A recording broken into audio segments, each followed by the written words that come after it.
রামপুরহাটে CPIM ছেড়ে শতাধিক কর্মীর তৃণমূলে যোগদান। রামপুরহাট বিধানসভার অন্তর্গত দখলবাটি গ্রাম পঞ্চায়েত এলাকার সিপিআইএম সদস্যা মদিনা বেগম সহ শতাধিক কর্মী সমর্থক আজ তৃণমূল কংগ্রেসে যোগদান করলেন। মঙ্গলবার রামপুরহাট থানার মহেন্দ্রপুর গ্রামে অনুষ্ঠিত এই যোগদান কর্মসূচি। এদিন কর্মসূচিতে উপস্থিত ছিলেন রামপুরহাটের বিধায়ক তথা রাজ্যের deputy speaker doctor Ashis Bandyopadhyay. ডাব্লুদার নেতৃত্বে ডক্টর আশিস বন্দ্যোপাধ্যায়ের হাত ধরে প্রায় 600 পরিবারের মানুষ সিপিএম ছেড়ে তৃণমূল কংগ্রেসে যোগ দেন। উপস্থিত ছিলেন রামপুরহাট 1 নম্বর ব্লকের তৃণমূল কংগ্রেস সভাপতি নিহার মুখোপাধ্যায়, প্রাক্তন সভাপতি এবং দখলবাটি তৃণমূল সভাপতি রুহুল আমিন ওরফে ডাবুলদা।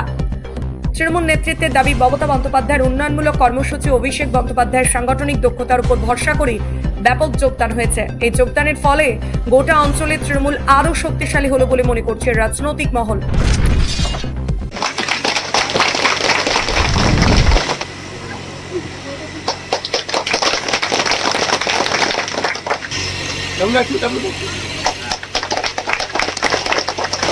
খাতুন মহাশয়াকে গ্রহণ করবে নাসরিন।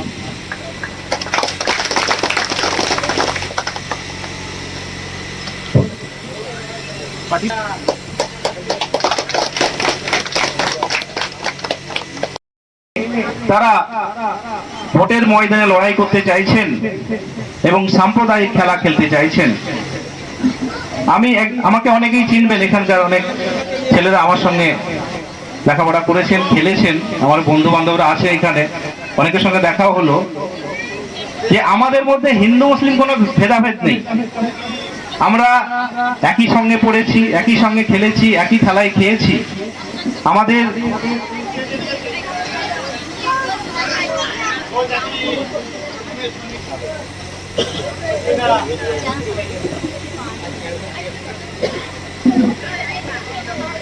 এই যে হিন্দু মুসলিম ভেদাভেদ, এটা আমাদের মধ্যে মানা যায়?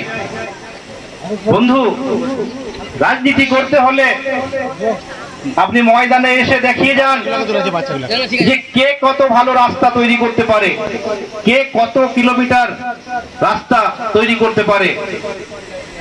রাজনীতি করতে হলে আপনি আসেন কৃষকের বাড়িতে, আপনি হিন্দু মুসলমানের কথা বলতে গেলে একটা কথা বলা যায়, সামনে একটা কাপ হচ্ছে, দেখবেন ওদের খেলা হচ্ছে ফুটবল খেলা, নরেন্দ্র কাপ। তা সেই নরেন্দ্র কাপে নাকি আমি শুনলাম যে কোনো মুসলিম ছেলে খেলতে পাবে না।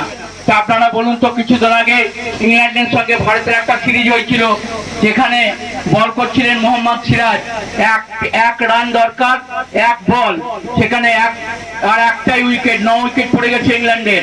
একটা উইকেট পড়ে গেলে ওরা হেরে যাবে, আর যদি একটা রান নিয়ে নেয় তাহলে ইন্ডিয়া হেরে যাবে। তাহলে কি করলো, সেই মোহাম্মদ সিরাজ একজন মুসলিম ছেলে হয়ে তাকে বোল্ড করে দিল এবং আমরা সেখানে